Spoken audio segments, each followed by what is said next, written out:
नमस्ते बच्चों। आज मैं अल्बर्ट आइंस्टाइन पाठ पढ़ने जा रही हूँ। अभी तक क्या हुआ था? आइंस्टाइन संसार के यानी इस जगत के महान वैज्ञानिक भी थे, यानी साइंटिस्ट भी थे और मैथमेटिशियन भी थे। वो गुरुत्वाकर्षण और इलेक्ट्रोमैग्नेटिक उसके बारे में बहुत शोध किए थे और वो बहुत नम्र थे। तड़क बड़क उनमें नहीं था, आडंबर भी नहीं था। वो कैसे आदमी थे? सीधा सादा आदमी थे। हाँ, अभी वे गांव गए हैं। आज पति की वर्षगांठ और सम्मान का दिन दोनों एक साथ मिल गए हैं। श्रीमती एल्सा दोपहर को आइंस्टीन से मिलने गांव जाने वाली थी। इससे पहले उन्हें कुछ ज़रूरी काम पूरे करने थे। अभी वे सवेरे जागी भी नहीं थी कि टेलीफोन की घंटी टन टन करने लगी। उन्होंने जागकर फ़ोन उठाया। आइंस्टीन खुद बोल रहे थे, मेरे सहायक से कहना कि उन हिसाबों में गलती रह गई है, उसे सुधार दे। श्रीमती एल्सा, लेकिन आज कौन सा दिन है, याद है ना? आइंस्टीन बिल्कुल भूल गए थे। अपनी खोजों के विचारों में वे इतने डूब जाते थे कि ऐसी मामूली बातें उन्हें याद ही नहीं रहती थी। जब श्रीमती एल्सा ने वर्षगांठ की याद दिलाई तब वे हंसकर बोले, वर्षगांठ? यह बेकार का आडंबर किस लिए? लेकिन अपने सहायक से जो बात कहनी है वही महत्व की है। उनसे ज़रूर कह देना, भूलना मत। अपने पति की सादगी, नम्रता और तड़क बड़क से दूर रहने वाली स्वभाव को श्रीमती एल्सा अच्छी तरह जानती थी। इसीलिए उन्होंने आइंस्टीन की पुरानी पतलून खास तौर पर छिपा दी थी। लेकिन आइंस्टीन को कपड़ों से शरीर सजाने की बिल्कुल परवाह नहीं थी। उन्होंने वही पतलून खोजकर उस दिन सवेरे पहनी और मित्रों के आने की राह देखने लगी।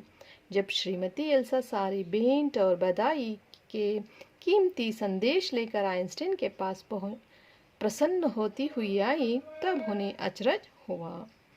देखिए, आज वर्षगांठ यानी बर्थ एनिवर्सरी है और उनको हानर करने की दोनों एक साथ आ गए थे। यानी एक ही दिन में एनिवर्सरी यानी उनका बर्थ एनिवर्सरी भी आया और हानर करने का समय आ गया था। श्रीमती एल्सा यानी आइंस्टीन की पत्नी क्या करी?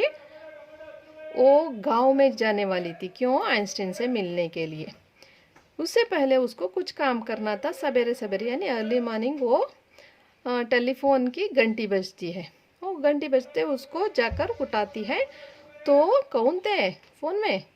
आइंस्टीन थे। क्या बोल रहे थे?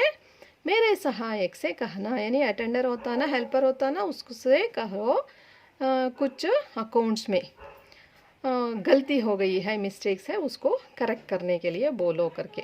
श्रीमती एल्सा अचरज से आज कौन सा दिन है करके याद करने के लिए ट्राई करती है, लेकिन आइंस्टीन बिल्कुल भूल गए थे। क्योंकि वो अपने वर्षगांठ, वो सम्मान, उसके बारे में वे सोचते ही नहीं थे। वो क्या सोचते थे? अपने खोज यानी कुछ नया रिसर्च करना, उसके बारे में सोचते थे और उसमें डूबे रहते थे, यानी उसी में मग्न रहते थे। इसलिए उनको ये याद नहीं था। जब एल्सा एनिवर्सरी के बारे में बोलती हैं, बर्थडे के बारे में, तब वो हंसते हैं। वो तो वेस्ट चीज़ है, वो क्यों करना है? लेकिन मेरे अटेंडर से जो काम करवाना है ना, वो उसको बोलो मत करके बोलते हैं। यानी ये सब जानती थी ना एल्सा, इसलिए वो क्या करती थी? कुछ नया करने के लिए, कुछ छिपाने के लिए करती है। क्या छिपाती है? वो पुराने पतलून को छिपा के रखती है, इसलिए कि इस अवसर में वो क्या करते हैं, वही पहन के सबके सामने आ जाते हैं करके। लेकिन वो पुरानी पतलून को ही, यानी वो ट्राउजर्स बहुत पुराने थे, उसको वो छिपा के रखी थी। लेकिन उस दिन वो आइंस्टीन क्या पहने? उसी को पहनकर आए। क्यों ऐसे करते थे? वो शो ऑफ नहीं करना चाहते थे। वो कपड़ों को थन से ढकने के लिए पहनते थे, लेकिन आडंबर दिखाने के लिए, प्रेस्टीज दिखाने के लिए वो नहीं करते थे। और आइंस्टीन सजाने का काम यानी अलंकार करने के बारे में कभी भी नहीं सोचते थे और उसी को पहनकर मित्रों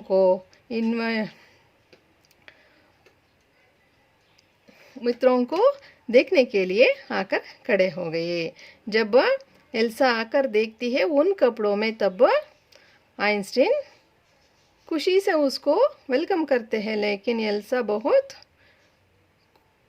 क्या होती है, बहुत उदास हो जाती है, अचरज में पड़ जाती है, इसलिए कि पुराने पतलून में अपने पति को देखकर वो बहुत शर्मिंदगी महसूस करती है। उसके आगे क्या होती है उसको देखेंगे कल, यानी शुक्रवार को हम लेसन भेजते हैं ना, उसमें देखेंगे।